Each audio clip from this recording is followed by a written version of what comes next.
Америка мастер-класс жасап, Венесуэланың президентін диктатор Мадуроның жарты сағаттың ішінде жағы төсегінде ұйықтап жатқан жеріне сүйреп алып кетті. Жағы российский ПВО-лар, жағы российский буктар түк істей алмады, разведкасы түк неғыламады. Бұндай операция өмірде болмаған. Енді бір жағынан бұл жақсылыққа деп не қылайық, диктатор ғой қанша дегенмен. Нақ ондайға барды Буш. Кешіріңіз, Трамп. Ол жағы өтірікші болды ғой. Россия мен Украина соғысын 4 күнде ме, 3 күнде тоқтатам дейді, тағы бір нәрсе бүйтем дейді. Оның бәрі болмады. Енді өтірікші болып шығып қойған кейін, жағы мынау операция кішкене оңай болғаннан кейін, айдалда тұратын жағы Венесуэладан кейін осындай операция жасап, елдің бәріне көрсетіп, біздің операцияда ешкім жасай алмайды, ешкім қолынан келмейді.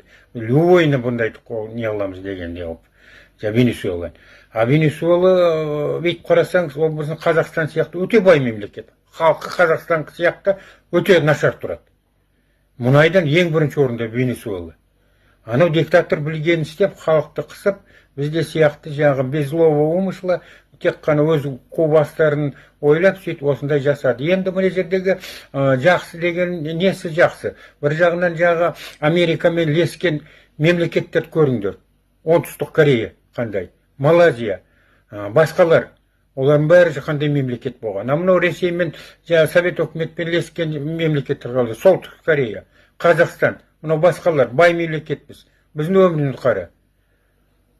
Түрмемен бірдей, халық кедей, нашар, сөйтіп, бір жағынан мен ойлап атым, диктатор ол ешкімге керек емес, неміне емес.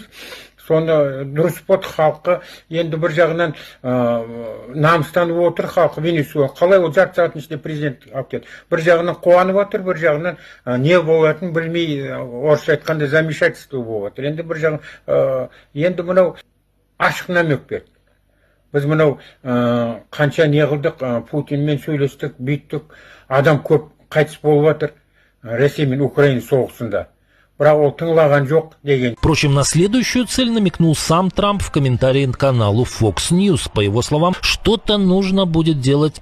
Мы можем сделать это снова, и никто не может нас остановить. Нет никого, у кого бы были такие возможности, как у нас. Знаешь, когда я смотрю на эту войну в России, которая идет и идет, и все погибают, это выглядит как... Это примитивно и ужасно. Я не в восторге от Путина, он убивает много людей. Трамп добавил, что если бы американские военные вмешались в российско-украинскую войну, она продлилась бы недолго. Соған қарағанда мына диктаторлар қорқып кеткен сияқты, Путин бірінші очередь қорқады. Нақты десең халық оны біз сияқты жек көреді. Енді ол мен пікірім, соғыс Украина мен Ресей бүгін Путин биыл тоқтатады. Нақты десеңіз, уже ақшасы да қалған жоқ. Бір жағынан осылай жағы балдайға кіріп барамы деп, сүйреп алып кетемі деп қорқады ол. Баяғы атомный да үлгіремейді. Оны Ресейдің офицер, генералдар қорғамайды. Олар баяғы Совет өкімет кезінде намыс дегені болмаса, я не позволю, чтобы немецкий сапог таптал русскую землю деп Совет өкіметке, я ненавижу Советский Союз деген ондай орыстар қалған да жоқ, генералдар жоқ. Бізде сияқты коррупционерлер, без злого умысла, генерал десе миллионерлер, олар қорғамайды. Сол үшін бір жағынан қуанып атқаны мына соғыс Ресей Украинамен тоқтатылады. Адам қайтыс болғанда не қылады? Ары қарай кейін бізге де жақсылық келеді деп ойлаймыз. Нақты десеңіз, ол бір жағынан Ресейдің сторонниктерді құртып жатыр. Жағы мынандай диктаторлар. Енді Венесуэла сол Қытай, Венесуэла, Россия бәрі бір ғой. Сол үшін енді Американ жасаған тірлігі енді мастер-класс деп айтпасаң басқа айта алмайсың. Жарты сағаттың ішінде сүйреп алып кетті. Енді бұл демократиялық мемлекет болатын сияқты. Нақты десеңіз, Трамп айтып жатыр, жағы мынау жаңа мемлекет, жаңа президент келгенше біз Америка бұны управлять етеді жаңа Венесуэламен. Кейін мынандай диктатор келмесін деп, кейін ары қарай өздері не алады деп. Мысалы, Венесуэла ең бай мемлекет, мұнайға бай мемлекет. Америкада сияқты бай.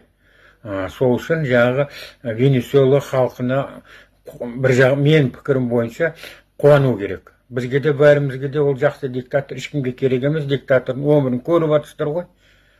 Венесуэланын халкынан да бесбетер туруп атабыз жагдайы.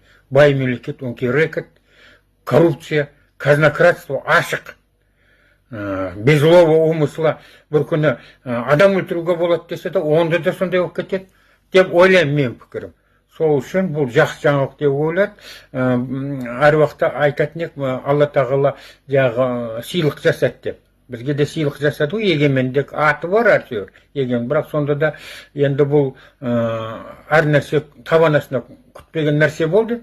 Енді ары қарай не қылып кетті. Біріншіден мынау енді Украинада соғыс тоқталады деп ойлаймын. Жақсылығы. Венесуэланың халқына, Украинаның халқына жақсылығы. Мен өз-өзінің оборонын ойламаған адамдар, тек қана коррупцияны ойлаған адам, тек қана Кубасын ойлаған қақпастарға бұл пример болу керек. Мемлекеттерге пример болу. Бірінші отет вооружение болу керек. Ешкімге сенбей, көріп атыс российский бұқтар не болып атқан, ПВО-сы не болып атқан, разведкасы не болып атқан. Жақсы рахмет сіздерге. Менің айтқан мынау посттағы күмәніме, пікіріме, көзқарасыма комментарийлерді өз көзқарастарыңызды қалдырсаңыз болады. Рахмет, айып етпеңіздер.